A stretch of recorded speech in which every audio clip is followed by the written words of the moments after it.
This is Bob Kroeker reporting at the Budget Hotel with Brian from the Code Enforcement Program, City of Eureka, for the eviction and shutting down of the Budget Motel.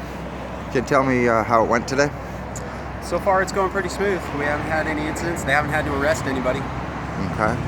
And has it been, how many people do you think were here this morning? Hard to say. If I had to estimate, I'd probably say maybe 35 to 40. Okay. Most of these people had places to go that they know of? It appears to, yeah. Okay, so it wasn't not like the down at Devil's Playground scenario? It does not appear to be. Okay. I was actually pleasantly surprised that it seemed like most people had some sort of arrangement, especially the long-term residents. Okay. And you'll be having this whole place boarded up by today? By the end of the day. Yeah. It'll be boarded and fenced. So the owner was, with the interview I had with him, he was saying that the city basically was saying the code violations was from 2011, and that's why they were being shut down.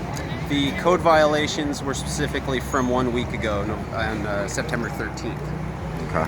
Now, the code violations that we found at that time are the same or similar code violations to what we found every time we've done an inspection here, which was multiple times over many years, over the last decade. Every time we come here, we find unsafe and unsanitary conditions, broken railings, hazardous wiring, fire hazards, etc., etc., etc. So even though the specific violation may change from time to time, the overall totality of the situation doesn't seem to change. Although this time I will say it was definitely the worst I've seen since I've been with the city. And what was some of the extreme violations that you had seen?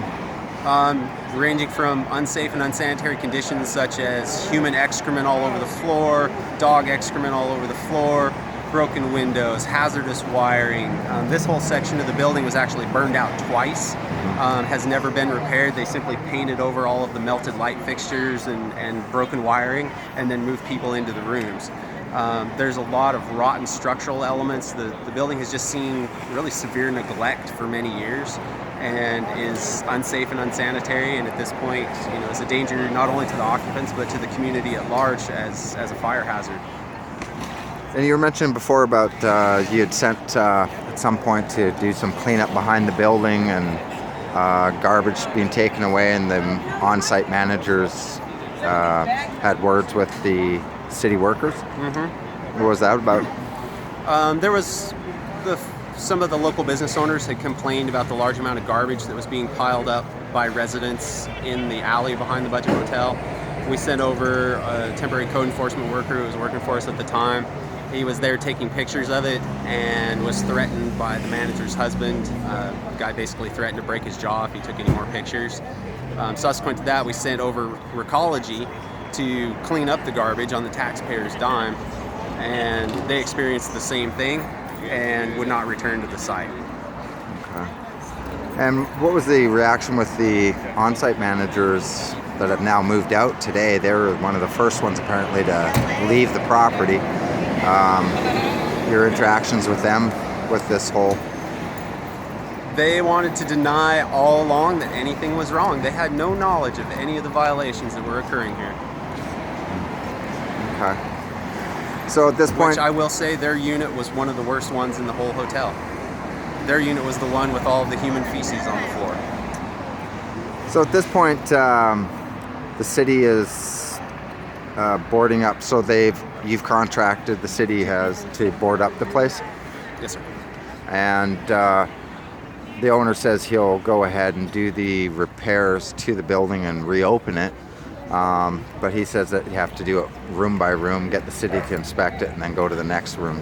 Is that the procedure? At this point, that will not be the procedure. The procedure will be one of two things. The city will give them a set amount of time to either pull permits for demolition and remove the structure in its entirety, or they will have to put together a complete plan set for renovation, which will include a structural engineering report, certified plumbers, certified electricians, and take the totality of the site into account. It will not be a room-by-room fix-up. They'll either have to demo it or rehab the entire structure before occupancy will occur. So do you see this building sitting here boarded up for years? Certainly hope not. As with any of these types of actions, there's a variety of legal wrangling that can occur that ties things up forever. I hope that doesn't occur here. I would love to see this site bulldozed. I think the community would be the better for it, and I think actually a couple of appraisers were here about a year ago, apparently because the owner hadn't been making payments on the mortgage, and the appraisers that were here looked at the entire structure inside and out, and I asked them at the end of the day, what do you think? And they said it should be demoed. It's worth more without the buildings. The buildings are a liability. And that was direct from the appraisers that were working for the bank. So that's not just our opinion on this. Okay, well, thank you very much. You're welcome. This is Bobby Kroeker reporting from the Budget Motel for Kim Kemp, Redhead Black Belt.